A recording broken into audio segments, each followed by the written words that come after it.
I was appointed as Goodwill Ambassador for UN Women 6 months ago. And the more I've spoken about feminism, the more I have realized that fighting for women's rights has too often become synonymous with man-hating. If there is one thing I know for certain, it is that this has to stop. For the record, feminism, by definition, is the belief that men and women should have equal rights and opportunities. It is the theory of the political, economic, and social equality of the sexes. The advocacy of women's rights on the grounds of political, social, and economic equality to men. Well, I knew that, but it's great. We understand what feminism is now. So to make a point, I'm also going to Google communism, a political theory derived from Karl Marx, advocating class war and leading to a society in which all property is publicly owned and each person works and is paid according to their abilities and needs. Well, that just sounds lovely. Now, using these definitions in a political theory class works just fine. People understand you are using the pure definition unassociated with outside influence on the word. There is genuinely a spectrum of amazing feminists out there who have not only given me invaluable advice, but also broadened my perspective and reinforced my belief that we are all linked. We've seen seismic shifts in culture recently. I couldn't believe my eyes when I turned on the TV to see that Bud Light was plunging gender equality and equal pay as part of their current advertising campaign.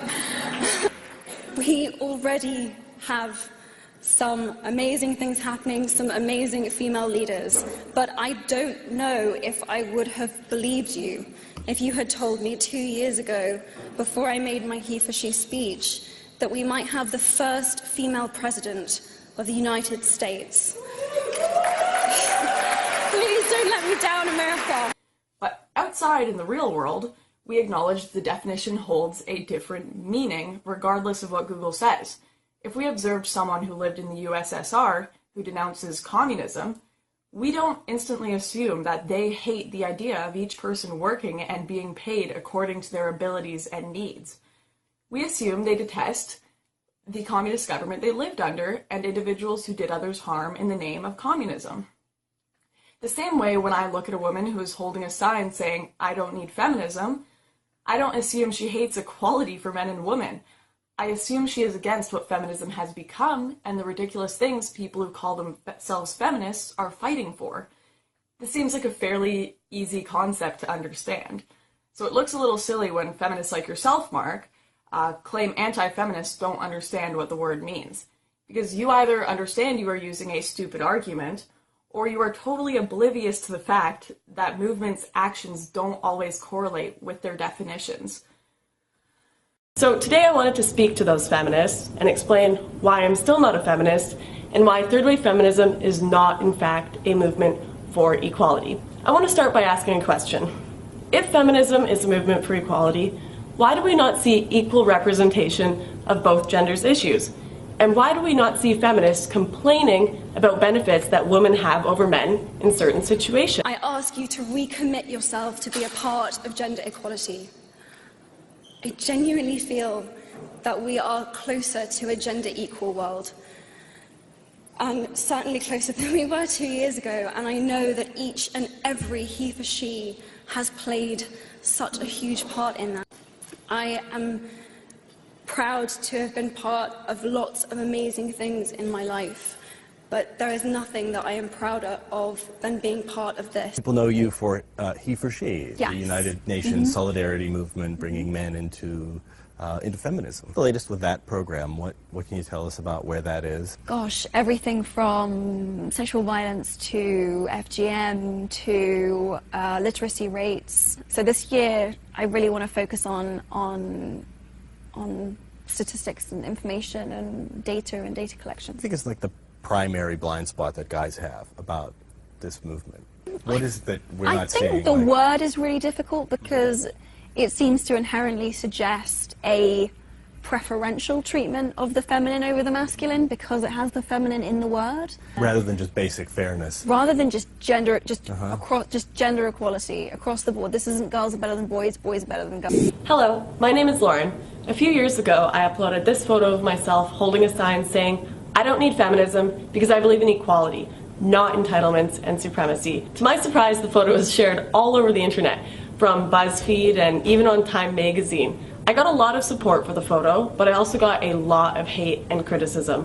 Most of that criticism from feminists who claimed I did not know what the word feminism means because feminism is actually a movement for equality. So today I wanted to speak to those feminists and explain why I'm still not a feminist and why third wave feminism is not in fact a movement for equality. I want to start by asking a question. If feminism is a movement for equality, why do we not see equal representation of both genders' issues? And why do we not see feminists complaining about benefits that women have over men in certain situations? If I were to say I was a feminist, it would be a personal attack on you as a man, as opposed to a patriarchal system or something much larger than an individual person. I think also men think that they can't be feminists. That's a big misunderstanding. Some of the best feminists I know are men. Why can't you be a feminist and like to put on mascara? This is a fundamental and complete misunderstanding of what feminism is. Feminism is about equality and it's about choice. It's about a woman being able to say, I'm going to wear a dress, or I don't want to wear a dress, or I want this kind of future, or I don't want that kind of future. And it's about the ability to choose. It really boils down to choice. And I think there's so many misconceptions and misunderstandings about what that is. I bet very few people watching this video right now know that around 100,000 to 140,000 males are raped annually in US prisons. This is more males raped than females in the US annually. Yet feminists remain silent on the issue. Almost half the domestic abuse victims in the US and Canada are men. Yet there are no safe houses for them, no court advocacy programs, no subsidized counseling or legal care like women. Despite being half the victims, they are basically ignored. Men make up 80% of suicide victims, 92% of workplace deaths, 97% of combat deaths, and 77% of homicide victims. Men are objectified, men are raped, men are mistreated. Men are held to ridiculously high societal standards, just like women. Yet feminists continue to place this blanket judgment over all men that they are all privileged, and all women that they are all oppressed. Yet, as a woman, I will almost always win custody of children in a divorce case. I will receive less than half the sentence a man does for the exact same crime, and actually have my rape and assault accusations taken seriously, and I won't be laughed at for not being manly enough. With one quick Google search, I can find a safe house in my area if I have been in an abusive relationship. As a woman, I am more likely to get a government or military job, despite qualifications, just to fill a quota due to affirmative action. And I am also more likely to get into a university because of my gender. Thank you for making this commitment. I graduated from university 4 years ago. I had always dreamed of going, and I know how fortunate I am to have had the opportunity to do so. Brown became my home, my community, and I took the ideas and the experiences I had there into all of my social interactions, into my workplace, into my politics, into all aspects of my life. I know that my university experience shaped who I am. And of course, it does for many people. But what if our experience of university shows us that women don't belong in leadership? What if it shows us that, yes, women can study, but they shouldn't lead a seminar? What if, as still in many places around the world, it tells us that women don't belong there at all?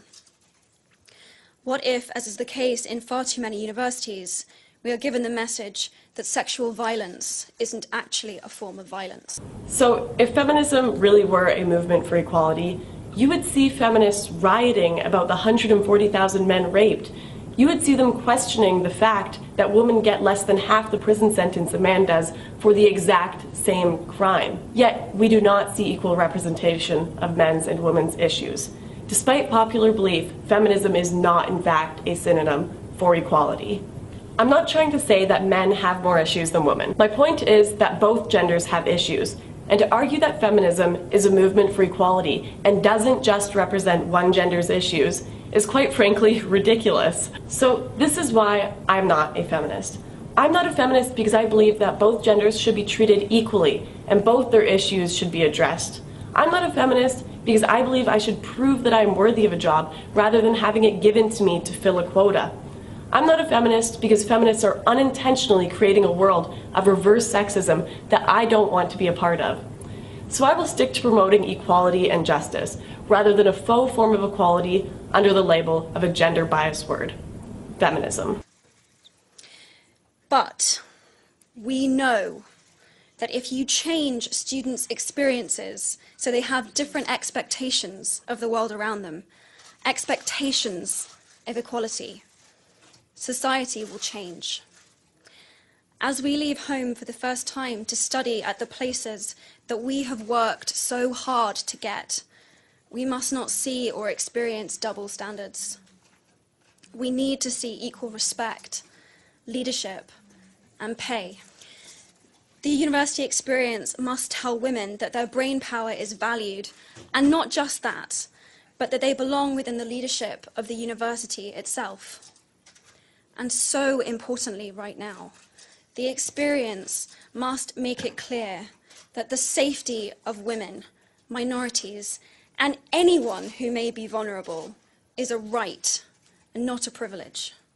A right that will be respected by a community that believes and supports survivors, and that recognizes that when one person's safety is violated, everyone feels their own safety is violated. No one ever challenges these people. No one ever goes into their space and holds up a sign and says, you are perpetuating lies, you are perpetuating, you are being disingenuous by saying we live in a rape culture and the majority of people support rapists, the government supports rapists. That's just not what happens.